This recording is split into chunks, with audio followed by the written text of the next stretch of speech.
So this is the iPhone 16 Pro Max, and today it's going to face off against the Google Pixel 9 Pro XL, which is a pretty similarly shaped phone. So let's find out in this video how well the Tensor G4 and its 16 gigs of RAM stacks up to the A18 Pro chip and its 8 gigs of RAM.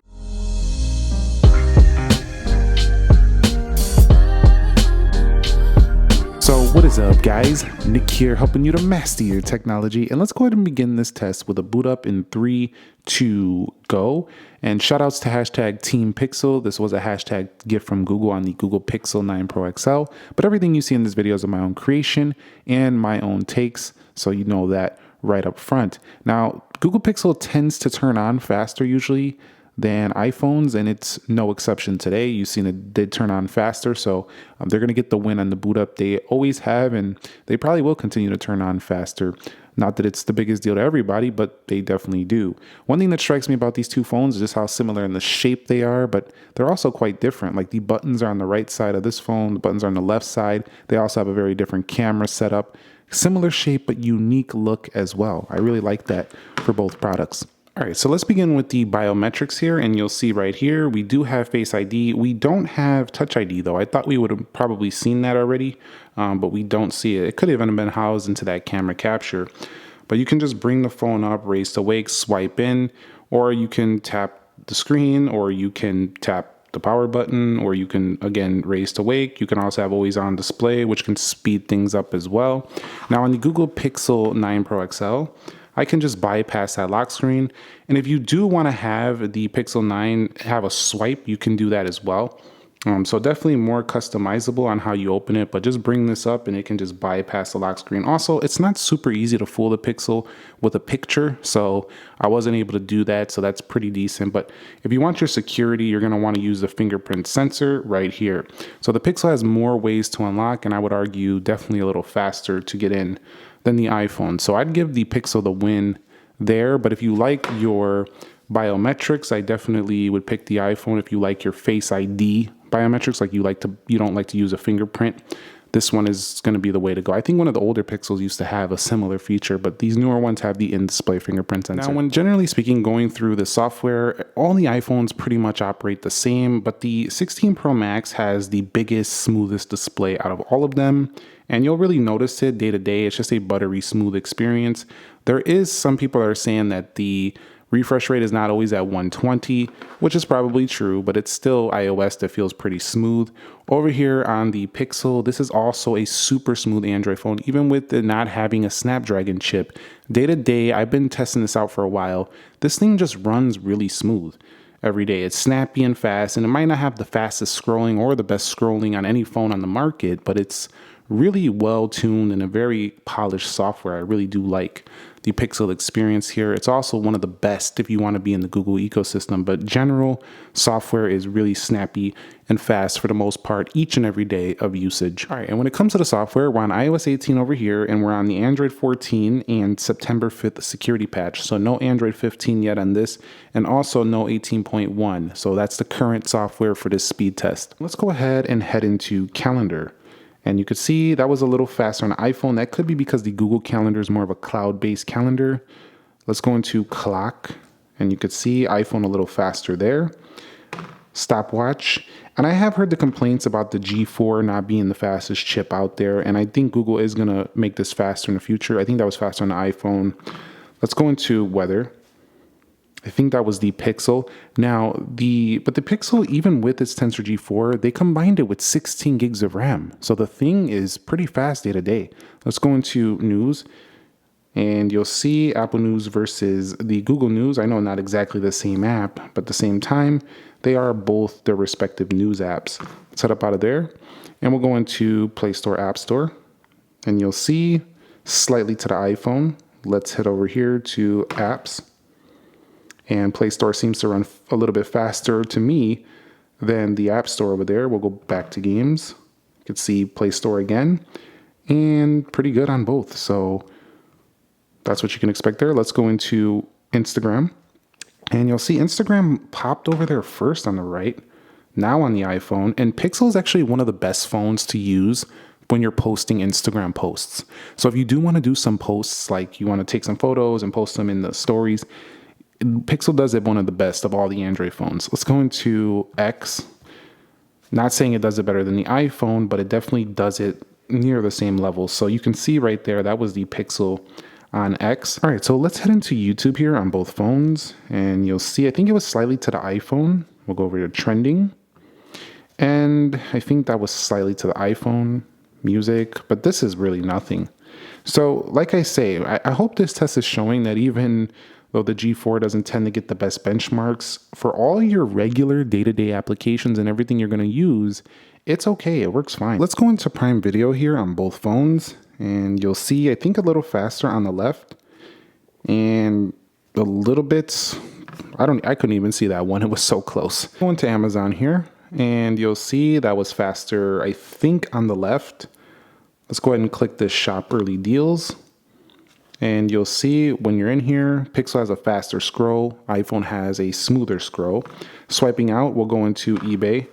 And I just love both these products. I think they both are smooth and they're both great for the people who want to use iOS and the people who want to use Android. Especially a more simple, more vanilla Android with a lot of Google software. You'll love the Pixel. If you want a very simple smartphone experience with some customization, I think you'll love the iPhone. Both of them do very well.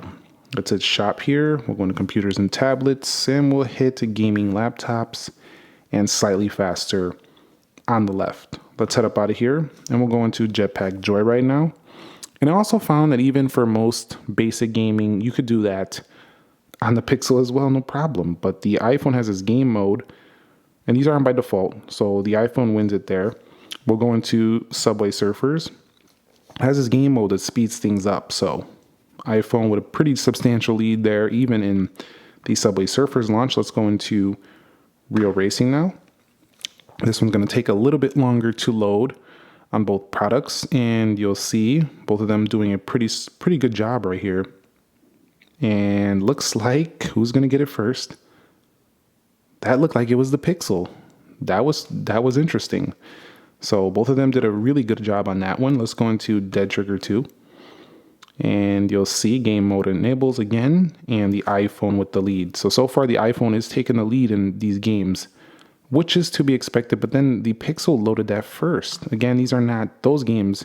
The Dead Trigger 2 is not a very powerful or power demanding game. But is it me, or does it look like the Pixel's ahead here again? And it was a lead there. So in Free Fire, the Pixel took the win. This could be because some of these games are optimized for particular platforms. So some of them might load faster than the other because they're better optimized for that platform. That's why I think it's interesting to do these Android versus Apple ones, because you can see how much better that app was developed for which platform. You can see right here that the iPhone won this one by a substantial margin, and PUBG almost so much we could have been starting a match already versus this guy right here. So substantial lead there. But again, that wasn't so substantial that you would not be able to play it on the Pixel. Let's go to Geekbench. And Geekbench was first on the Pixel. So I thought the iPhone was going to win most of these tests, but it actually didn't. The Pixel was trading blows with it pretty much all the way through on a day-to-day app. So you might see benchmarks and say, well, this phone is so much more powerful, but for the day-to-day, I don't think the average user, based on what I'm seeing here, is going to really notice so much that versus what they're going to notice with the Gemini or the iOS customization or the Android experience versus the iOS experience. It really still comes down to that choice.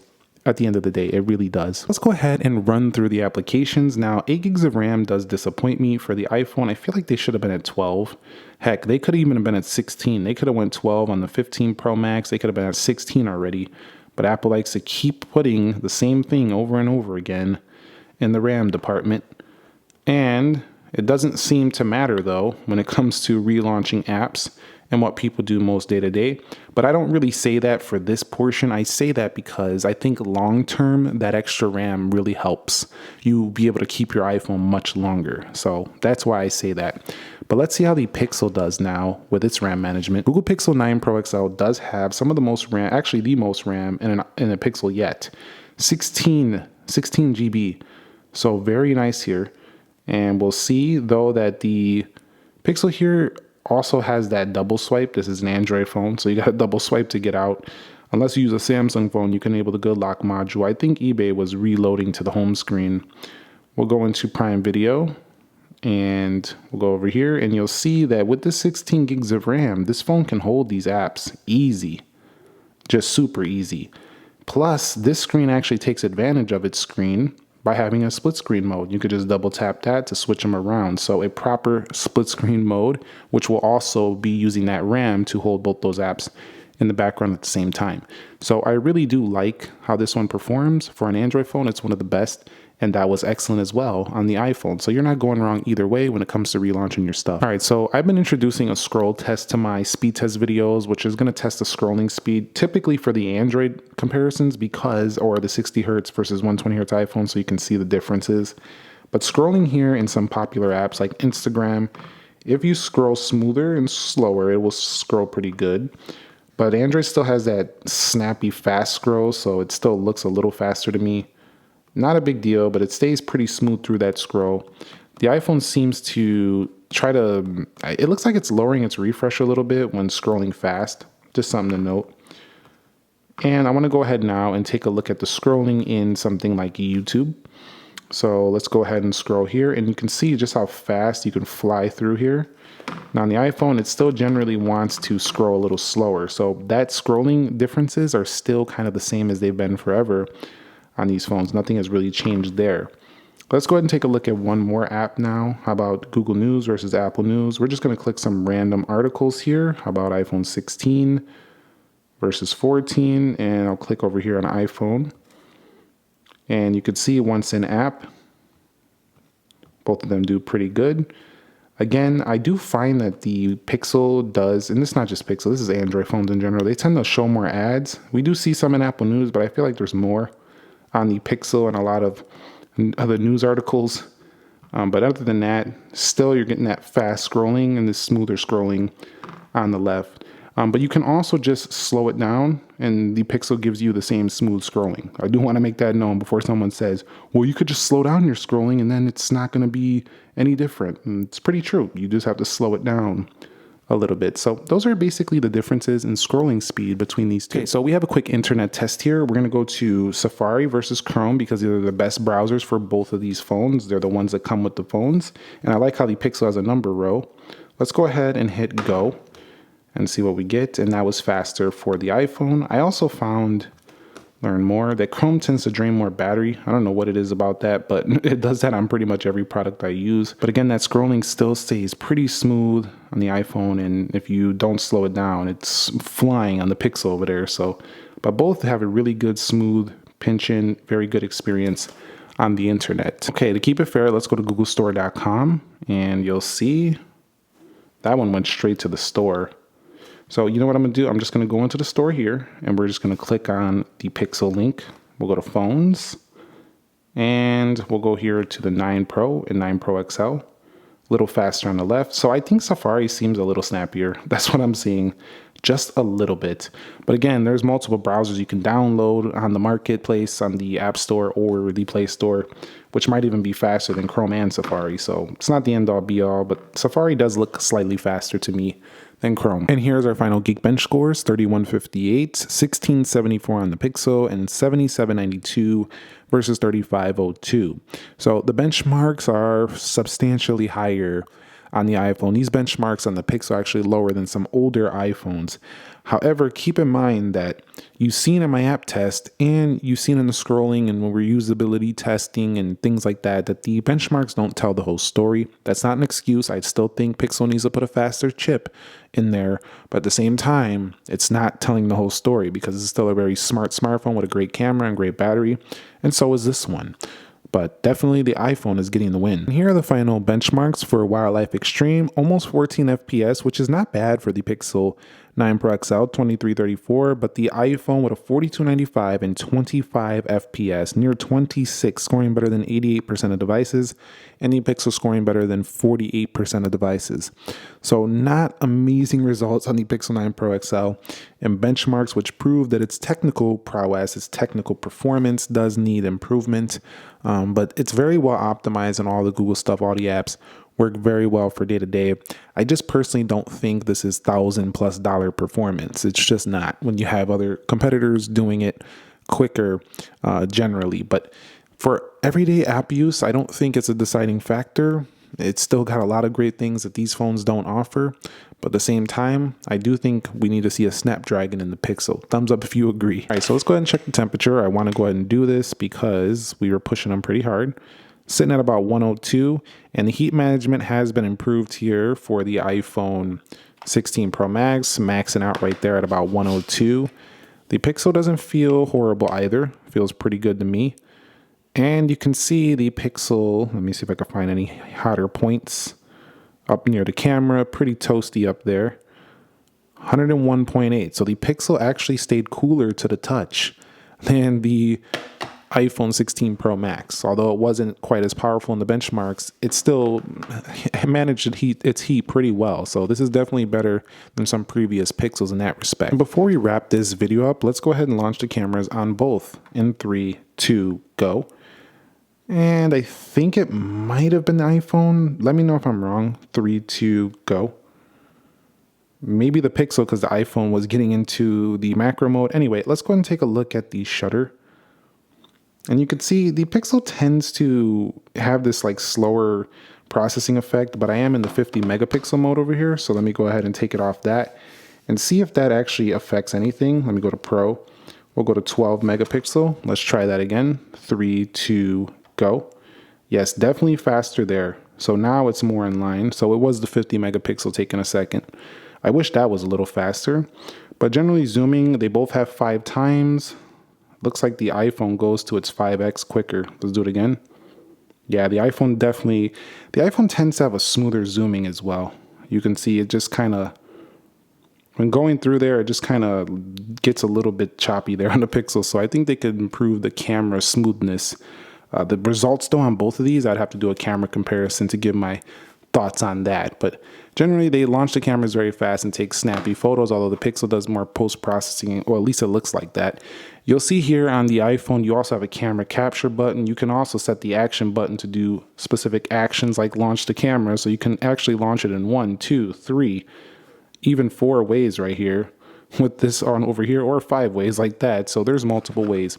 With the Pixel, it'll be here. You can also double click the power button to launch the camera, which I think is a pretty easy to remember feature. And then of course, if you swipe over here, and so you can double click the camera button, you can double click the button to get to the camera, or the camera right there. So easy ways to get into these cameras, but a lot of ways on that iPhone for sure. In conclusion, if we're being technical, the iPhone is faster due to the benchmarks it's seen there. Also, it did launch some of the heavier games like PUBG quicker, showing me it's a little bit snappier.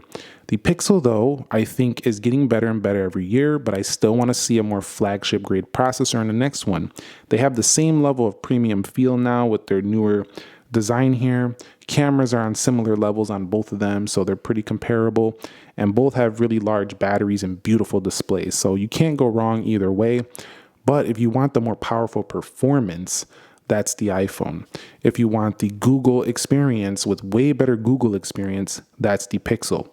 The Google apps on the iPhone don't work nearly as well as they do on the Pixel. So, and if you want the Apple ecosystem, you don't get that here. So it's really down to that still. Thumbs up if you enjoyed it. Subscribe if you haven't already, and I will catch you all in the next episode. Be sure to be well, and peace.